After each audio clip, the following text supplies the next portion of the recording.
have observed in malls that more than 70 to 80% of the floor space is allocated to female products. Why is that? Well, Paul, it's pretty much down to market demand and who the retailers think are going to spend the most. In general, historically, women have been seen as the primary shoppers, especially for things like clothing, accessories, and a whole range of personal goods. So malls just kind of follow the money and allocate more space to those shops.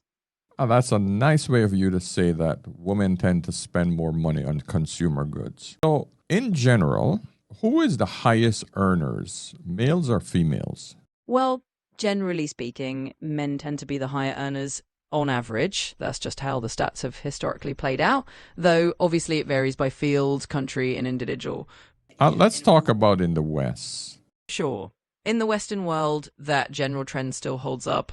On average, men do earn more than women, although the gap has been closing over the years.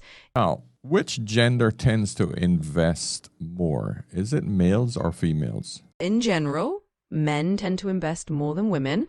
Historically, men have been a bit more active in the investment space, whether that's stocks, real estate, or other financial ventures. Who tends to spend more on traveling, males or females? Women tend to spend a bit more on travel overall.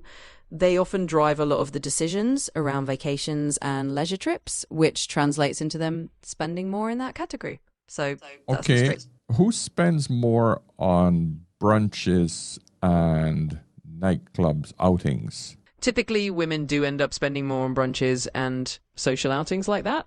Nightclubs can be a bit mixed, but overall, yeah, women often do spend more on those kinds of social experiences. So, who has to spend more money on living in better areas for security, males or females? Well, if we just look at it factually, it's often women who might prioritize spending more on living in safer or more secure areas. They often factor safety into their housing choices a bit more heavily. So in that sense, women may end up spending more for that added security in where they live. Who spends more money on household goods and household comfort? Typically, women do end up spending more on household goods and comforts. They're often the ones making decisions about home decor, furnishings, and all those little touches that make a place feel comfortable. So, in essence, women tend to spend a lot more money than men do. Can we conclude that? In a nutshell, yeah, that's a fair conclusion. Women do tend to spend more in a variety of consumer areas, Good. whether it's Thank shopping. you. And if women make less money than men and consume more than men, we can then conclude that women hold a much higher degree of consumer debt.